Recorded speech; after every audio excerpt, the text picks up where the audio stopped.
Hello बच्चों, let's read this question. A right circular cone with radius capital R and height h contains a liquid which evaporates at a rate proportional to its surface area in contact with air. Proportionality constant is equal to k which is greater than 0.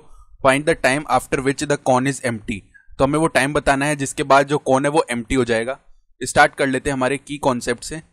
की concept देखो क्या हो जाएगा. हम जानते हैं x raise to power n का जो डिफरेंशिएशन है x के रिस्पेक्ट में, ये क्या होता है n x raise to power n minus 1. ठीक है, तो अब ध्यान से देखो यहाँ पे हमें क्या बताया हुआ है कि जो रेट है, ठीक है, बताया हुआ है राइट सर्कुलर कोन जिसकी रेडियस r है, हाइट h है, contains a liquid which evaporates at a rate proportional to its surface area. यानी उसमें देखो मान लो इस तरीके का एक कोन है, ऐसे बना लेते हैं हम इसको.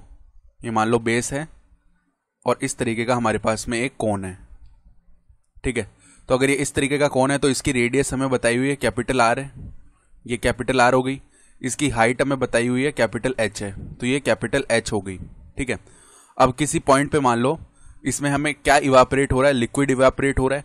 तो किसी पॉइंट पे मान लो यहाँ पर इस तरीके से एक ऐसे छोटा सा कोन बना लेते हैं हम, जिसकी स्मॉल रेडियस हम मान लेते हैं स्मॉल r, और इसकी जो हाइट है वो मान लेते हैं हम स्मॉल h.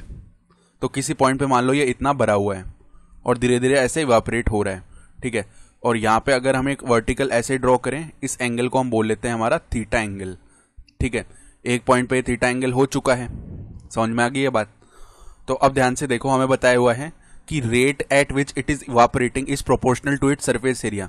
तो इवापोरेशन की रेट क्या होगी, dv अपॉन में dt. ये प्रोपोर्शनल है किसके, सरफेस एरिया के. अब जैसे जैसे देखो ये इवापोरेशन की रेट बढ़ेगी तो सरफेस एरिया क्या होगा, यहां पर हम क्या बोल सकते हैं, प्रोपोर्शनल होगा माइनस का s नहीं होगा, माइनस का s होगा. क्योंकि इनमें देखो रिलेशन किस हिसाब से है कि सरफेस एरिया मान लो बढ़ा, ठीक है, तो नेगेटिव ऑफ सरफेस एरिया घटेगा. ठीक है, नेगेटिव ऑफ सरफेस एरिया घटेगा तो हमारी इवापोरेशन भी कम होगी, इवापोरेशन की रेट भी कम होगी. यानी सरफेस एरिया बढ़ेगा, इवापोरेशन की रेट भी कम होगी. तो इस तरीके से रिलेशन आएगा. यानी बोल सकते हैं dv upon dt is equal to, यहाँ पे जब प्रोपोर्शनलिटी कांस्टेंट लगाएंगे तो क्या आ जाएगा, माइनस का ks. ठीक है, जहां पे s सरफेस एरिया है.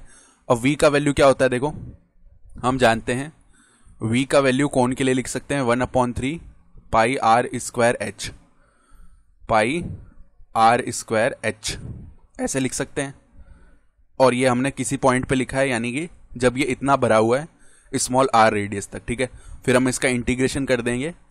तो अब ध्यान से देखो हम क्या करते हैं, इधर 1/3 पाई r स्क्वायर h, यहाँ पे हमने क्या किया, इधर r से मल्टीप्लाई कर दिया, इधर भी r से मल्टीप्लाई कर दिया नीचे, जिससे क्या हो जाएगा 1/3 पाई r क्यूब बन गया और h अपॉन में r. अब देखो h अपॉन में r को किस तरीके से लिखा जा सकता है, अगर हम ये वाला ट्राइंगल ऑब्जर्व कर रहे हैं, देखो ये वाला स्मॉल ट्राइंगल इस तरीके से, ठीक है, ये इस टाइप का जो ट्राइंगल आ रहा है, इसके अंदर अगर हम लिखना चाहते हैं कौन सा वैल्यू, टेन थीटा का value, that will B perpendicular upon जो हमारे पास क्या आ रहा है, बेस.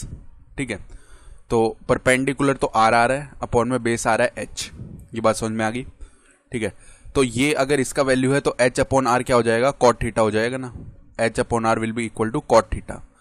तो इधर हम क्या बोल सकते हैं, 1/3 pi r cube cot theta बन गया है. ठीक है, अब हम क्या बोल सकते हैं, देखो अगर हम इस स्मॉल जो सर्किल आ रहा है इसका सरफेस एरिया लिखेंगे, पाई स्मॉल r स्क्वायर आएगा.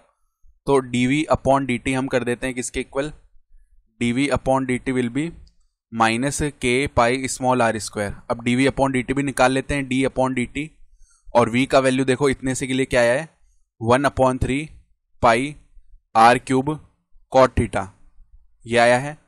दैट इज इक्वल टू कितना है, minus k pi r square. ये बात समझ में आ गई. यानी कि देखो 1/3 पाई बाहर आ जाएगा, कॉट थीटा बाहर आ जाएगा, integration of r cube with respect to t करना है. ठीक है, तो हमें क्या मिल जाएगा इधर 3r स्क्वायर. ठीक है, 3r स्क्वायर मिल गया और dr अपॉन dt मिल जाएगा. That will be equal to किसके आएगा, यहाँ पे minus k pi r square. तो r स्क्वायर से r स्क्वायर डिवाइड हो गया, पाई से पाई डिवाइड हो गया. ठीक बात है, यानी कि जो वैल्यू है वो क्या बन गया, देखो 3 से 3 भी डिवाइड हो जाएगा. यानी बोल सकते हैं इधर से कि cot theta d r will be equal to minus का के डी टी, ये बन गया है. ठीक है, तो अब देख लो यहाँ पे अगर आगे लिखना चाहें तो क्या बोल सकते हैं, इंटीग्रेशन कर लेते हैं बोथ साइड्स, ठीक है। तो कॉट थीटा तो बाहर आ गया, इंटीग्रेशन डी आर। अब डी आर हम कहां से कहां तक ले जाएंगे, आर से लेके ये आ रहा है 0 तक, ठीक है। यानी पहले बड़ी रेडियस आर, फिर 0 तक जा रहा है, और माइनस के जो टी का वैल्यू है वो बोल देते हैं हम कहां से कहां तक जा रहा है। देखो टी का वैल्यू 0 से लेके कैपिटल टी तक जा रहा है, ये बोल लिया हमने। तो यहाँ पे कॉट थीटा आएगा, इंटीग्रेशन करने पे आर आ जाएगा, फिर upper limit minus lower limit करेंगे तो 0 माइनस आर बन गया, that is equal to minus k, और इधर टी बन जाएगा, जिसका मतलब है माइनस आर कॉट थीटा का वैल्यू किसके इक्वल आ रहा है, ये वैल्यू आ रहा है माइनस के टी के इक्वल, ठीक है। ये बन रहा है। तो अब ध्यान से देखो ये वैल्यू बन गया है। इसके बाद हम क्या कर सकते हैं, अगर हम कॉट थीटा का वैल्यू देखो बड़े वाले ट्रायंगल के लिए लिखे ना, तो कॉट थीटा या बोल सकते हैं टेन थीटा ऐसे भी तो लिखा जा सकता है। किस तरीके से, देखो इस बड़े वाले ट्रायंगल में देखो, इसमें अगर हम देख रहे हैं तो इस कैपिटल आर अपॉन में क्या आ जाएगा, जो बेस है यानी इस जो कैपिटल एच है ये आ गया। अब कॉट थीटा बस इसका रिवर्स कर दो, यानी कि देखो माइनस आर कॉट थीटा के लिए कैपिटल एच अपॉन में आर हो जाएगा, that will be equal to minus का के टी। तो minus minus both sides plus हो गया, आर से आर डिवाइड हो गया, यानी जो टोटल टाइम है वो क्या आ जाएगा, एच अपॉन में के आ जाएगा। ये हमारा रिक्वायर्ड आंसर हो गया इस क्वेश्चन के लिए। I hope you understood this explanation. Best of luck.